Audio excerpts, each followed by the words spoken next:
everyone, thanks for clicking on the video. I really do appreciate you. I just got loaded up with work one more time. I've got 2 or 3 weeks worth of long days, long nights, early mornings, and tight deadlines, and I'm going to be not uploading podcasts every day like I have the last couple of weeks, but I will be getting them out. And I'm going to do this one real quick just to get some stories out, because I feel like I owe it to the people who write in to get these done. So may not be much commentary behind the stories in the next few videos, but not that commentary is anything intelligent. I mean, it's just me rambling, but I'm probably just going to read the stories and thank the writer and move on. Let's jump into these stories. All right, here we go.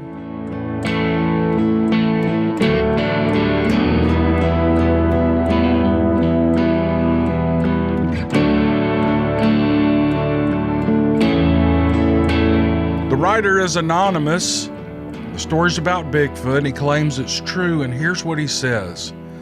I prefer to remain anonymous because there are a lot of people who think anyone who claims to believe is crazy. I believe there's something to the stories people have reported from all over the world. I am a 71-year-old native of Northeast Texas. I live in a rural area where I have hunted deer and fished most of my life. My son and I fish in various lakes as often as we have the opportunity to do so. In October of 2016, we were off on one of our fishing expeditions to a lake in North Lamar County. The park, called Lamar Point, was located across the part of the lake just north of the boat ramp where we plan to put in to fish. And there's a community near there by the same name. We arrived that afternoon and set up our tents with the intent of doing a little fishing and having some good conversation. I was also looking forward to the cooking because my son has become quite a good outdoor cook with both the grill and the Dutch oven. So we ate a good meal and we talked for a while and enjoyed the peace and quiet of nature and watched the sun go down before deciding to turn in for the night. There were a few people in the RVs not far from us who I imagine were doing the same. At 3 a.m. I was awakened by a loud sound. It was a yell of a large animal that went on for what felt like a solid 3 minutes or more. I thought it would never stop. The sound stirred up a pack of coyotes who joined in and yipped and howled back at it, but this sound was much louder. There is some government land just east of Lamar Point, and this seemed to be where the sound was coming from. The water between where the sound was originating and us was a half a mile. I was thinking if this thing stops yelling and comes this way, that water isn't nearly wide enough to keep it away from us. A lot of thoughts went through my mind during the eternity that was a single call, but I just stayed still and silent, and my son did the same. I knew he'd heard it. It would have been impossible not to. I'm sure the people in the RVs heard it too. Anyone within a fairly large radius would have had to hear that thing. It was that loud. Since my son had apparently decided not to get up, I decided to follow suit. By 6 a.m., I hadn't slept and decided it was time for a cup of coffee. I was heating up the water when he came out of his tent and looked at me for a few seconds before saying, "Did you hear that last night?" "Yes," I answered. "What the heck was it?" He had never spoken on the subject before. We'd never even thought or talked about anything like this.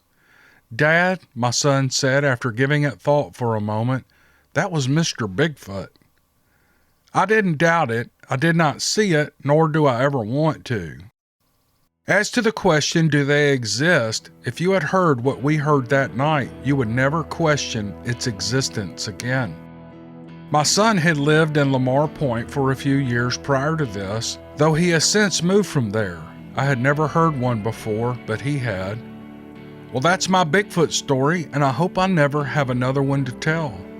To the writer, I agree with you. I talked to some really experienced, knowledgeable men who are deep into this subject. They've studied the topic for years. Will Jevening is his name. If you guys haven't checked their channel out, Creek Devil, just look up Will Jevening, Jevening. for the people who don't already know about him. Those guys have some great insights on the history, and they approach the subject with critical thinking and logic, and I like that. One of the things they talked about was noises, and that's it rattles people. There's a long history of accounts that have noises like this, and which made this all the more interesting. But it's a great story, sir. Thank you for sending it. I really appreciate you.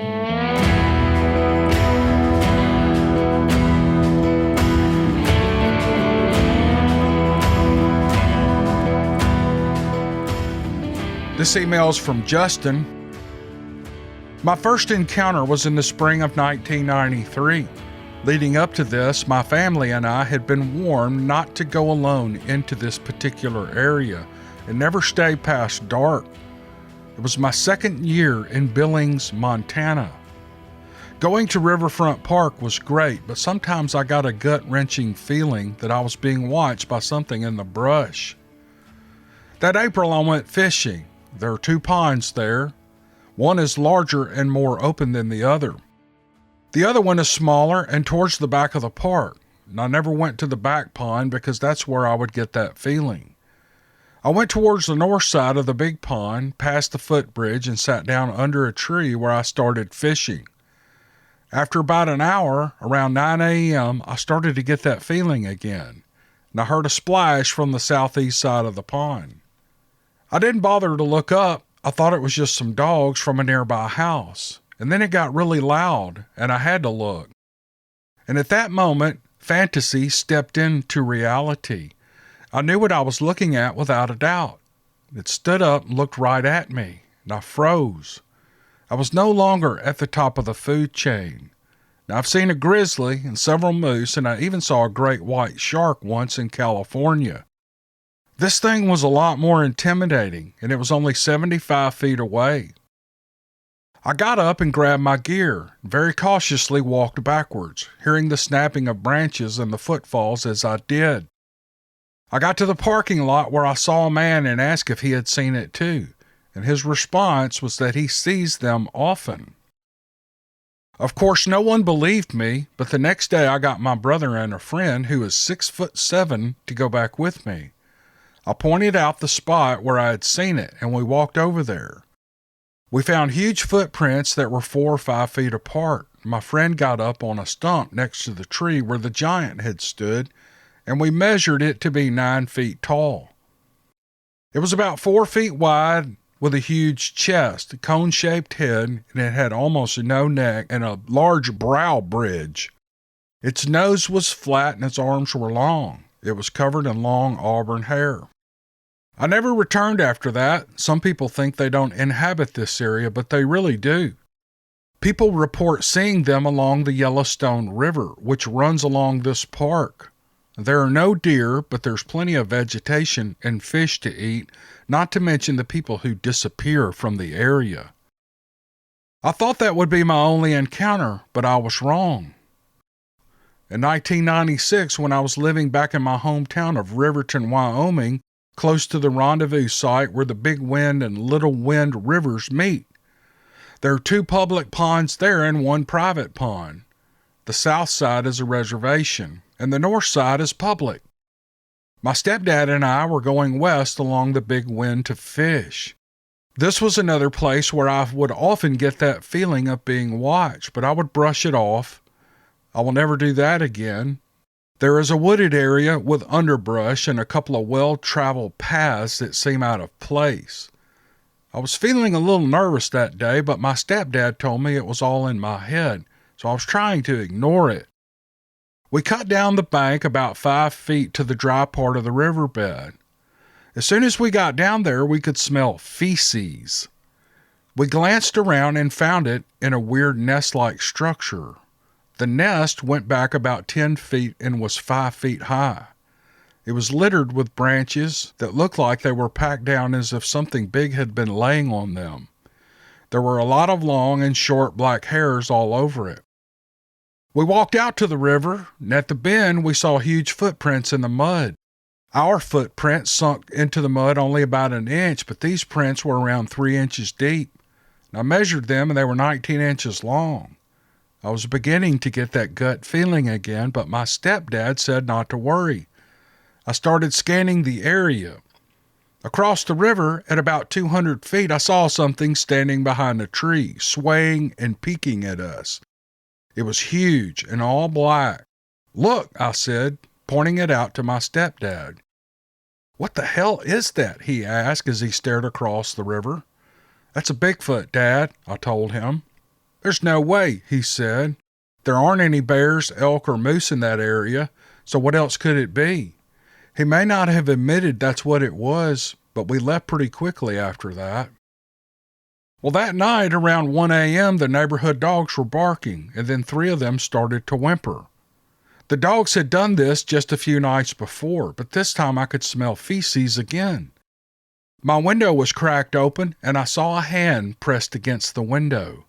I slowly rolled out of bed and looked out, and there it was, face to face with me, ugly and terrifying.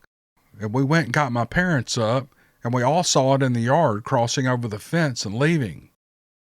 A few days later was the 4th of July. There was a dozen of us at that time who heard it roar and scream from over by the private pond to our east. I've heard a lot of recordings on the internet that sound the same as what we heard that night. I grew up listening to stories about them from my granddad and from his friends who lived along the Little Wind River on the reservation. They would always say not to ever go to the river because of the hairy man. I've heard many stories of encounters with them near the old train trestle northeast of town, or while camping near the town of Du Bois. I know what I've seen, smelled, and heard. It was not human. They are Sasquatch, there's no doubt about that. They're not mythical, they're very real.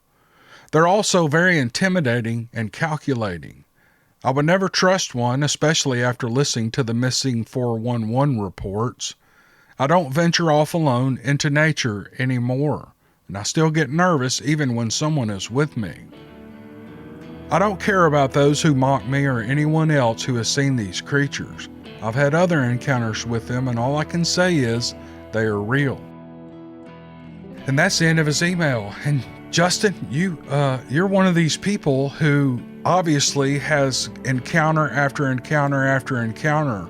Here's so poor me who never has anything, nothing. But I really would like to see one. I mean, a lot of people say, well, be careful what you ask for. Well, I really would. I mean, I read all these stories and I'd like to see one from a safe distance. And I think it would be life-changing to see a new species that is so elusive you can't, that even stories about them are laughed at and mocked. I'd like to see it. I really would. Justin, thanks for the story. I appreciate it, buddy. You've had a lot of encounters, and we appreciate you sharing them with us.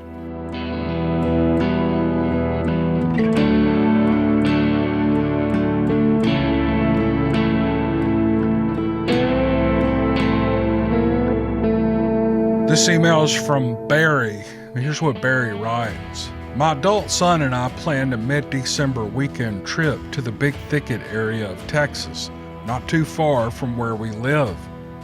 We arrived on a Friday afternoon, parked the truck, and hiked a couple of miles along Turkey Creek to set up camp. There was no one else in the area at the time. The night was warm and muggy even for southeast Texas in December. It definitely wasn't a crisp fall weekend at all. Our encounter came on the second night.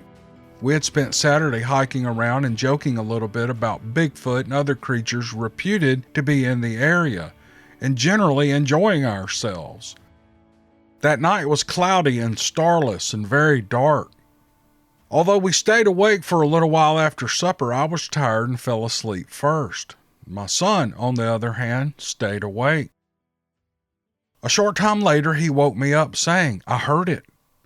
The "it" he was referring to was a long, low growl howl that built to a crescendo. He had seen enough Bigfoot on TV to identify the source. I was wide awake now. He said the sound had come from far off to our southeast, and we lay there, alert and listening, waiting for any other sounds. Looking back, I don't remember any other sounds at all. But we didn't have to wait long until we heard something. Within 10 minutes of my son waking me, we heard 3 distinct wood knocks to our northwest. It sounded like a baseball bat on a solid wooden fence post. They couldn't have been coming from more than 100 yards away. I only thought I was alert before. My heart was pounding inside my chest like a madman trying to escape an asylum. We fought all other urges and lay as silently as we could, waiting. And it felt like half an eternity passed, but no whoops and no whistles and no howls and no footfalls. There was just nothing.